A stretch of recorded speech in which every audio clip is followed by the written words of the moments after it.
अवधूत चिंतना श्री गुरुदेव दत्त स्वामी महाराज की जय. छत्रपती शिवाजी महाराज की जय. श्री स्वामी समर्थ. आज गुरुपौर्णिमा. गुरुपौर्णिमा निमित्त तुम्हा सर्वांना गुरुपौर्णिमेच्या हार्दिक खूप शुभेच्छा. प्रत्येकजण कोण कोणाचा गुरु असतो आणि जो मार्ग दाखवतो तो गुरु. जो मार्ग दाखवतो तो गुरु.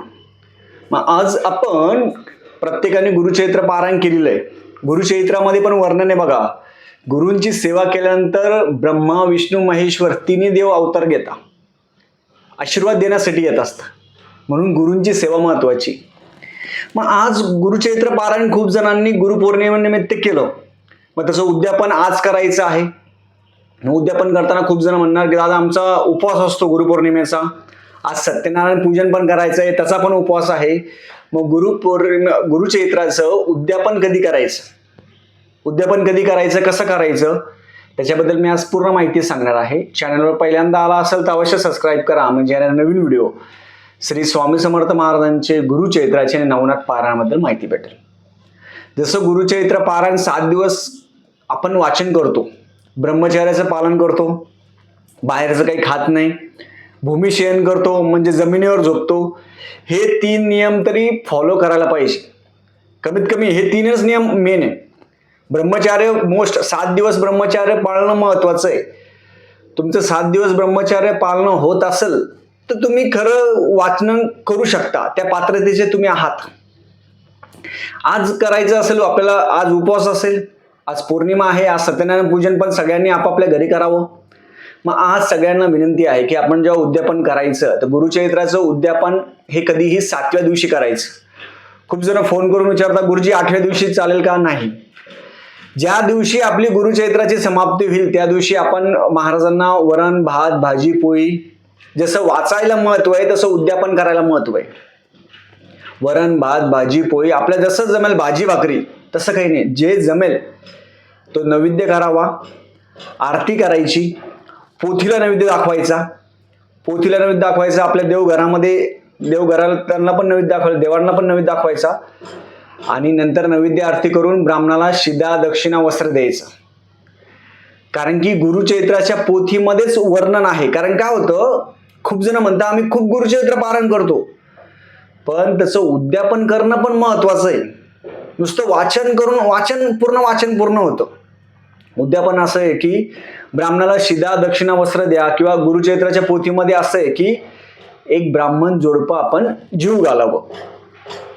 तुमच्या घरी ब्राह्मण जोडपं आले, ब्राह्मण देवता आले, अतिउत्तम छान गोष्ट आहे.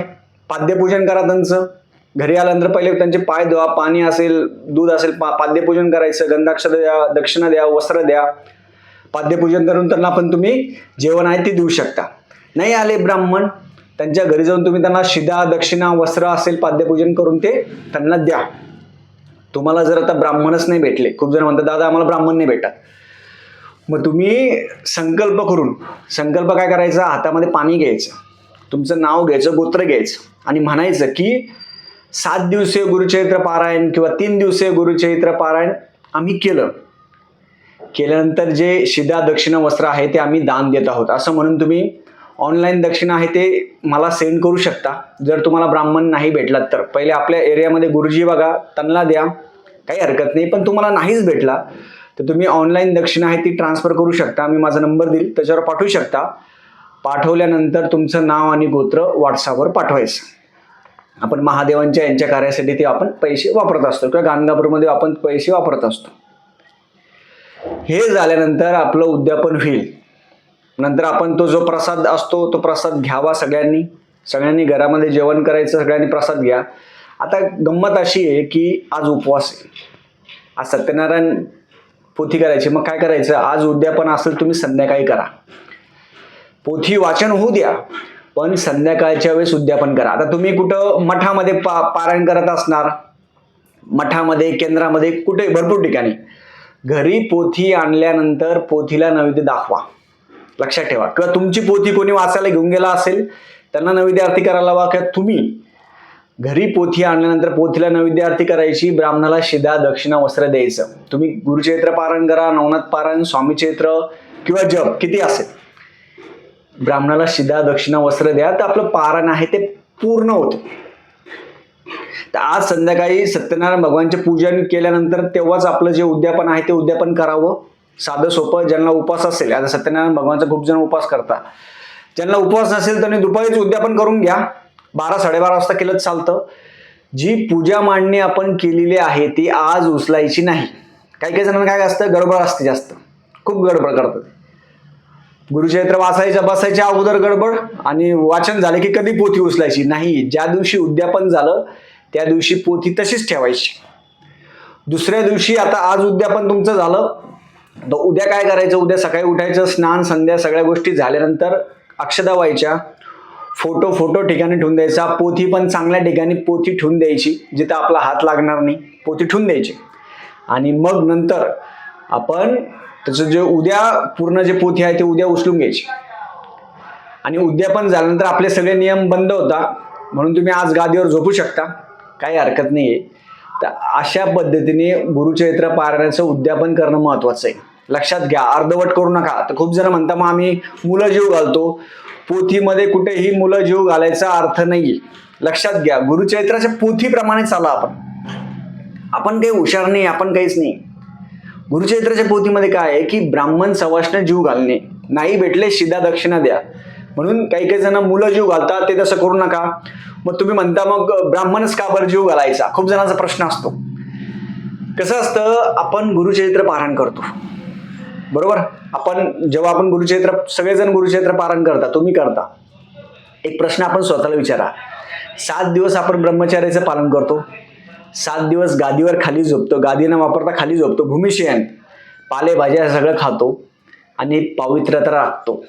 मग जो व्यक्ती आपण जेवायला बोलवणार आहे ती व्यक्ती त्या पात्रतेची असायला पाहिजे. म्हणून ब्राह्मण जे आहे, म्हणून ब्राह्मणाला बोलवायचं. नाही काही काही जण काय म्हणतात, बाकीच्या कोणाला बोलवतो आम्ही, पण त्यांचा आचार व्यवहार तसा पाहिजे. काही खाणारे पिणारे असे लोक तुम्ही बोलू नका, बाकी कोणी पण. लक्षात ठेवा. म्हणून कधी लक्षात ठेवा, आपण एवढं नियम पाळून गुरुचरित्र पारायण करतो, तर तसं उद्यापन आहे ते प्रॉपर उद्यापन व्हायला पाहिजे. काय होतं, उद्यापनच प्रॉपर नाही होतं. आता काही काही जण म्हणणार, काही काही जणांचं खूप गरीब आहे, ते म्हणतात आम्ही आता खूप गरीब आहे. गरिबांसाठी सोपं काहीच नाही. त्यांनी पण काय करायचं, ब्राह्मणाला 11 रुपये 1 रुपया तरी द्या, काही प्रॉब्लेम नाही, किंवा बाजूला काढून ठेवा. नैवेद्य तुम्ही जे करणार, भाजी भाकरी जे असेल ते महाराजांना दाखवा, ते प्रिय आहे. पिठलं भाकरी दाखवा, ते महाराजांना प्रिय आहे. आपण जेवढं करणार तेवढं जास्त आहे, लक्षात ठेवा. म्हणून महाराजांना तुमच्याकडून काही अपेक्षा नाही आहे. म्हणून सगळ्यांनी लक्षात ठेवा, आज सत्यनारायण भगवानचं पूजा पण सगळ्यांनी करावी, पूजा मांडणी पण करा. उपवास जमलं उपवास करा, संध्याकाळी जमलं संध्याकाळी, सकाळी जमलं सकाळी. आपण कधीही करू शकता. उद्यापन आपण आज करावं, 8व्या दिवशी उद्यापन नाही, 7व्या दिवशी उद्यापन करून घ्यायचं. जे 1-2 दिवस लेट बसले असेल तरी पण त्यांनी 7व्या दिवशी त्यांच्या पद्धतीने उद्यापन करून घ्यायचं. झालेली सेवा मी बालाजी महाराज आणि दत्तगुरु यांच्या चरणी रुजू करतो. श्री स्वामी समर्थ.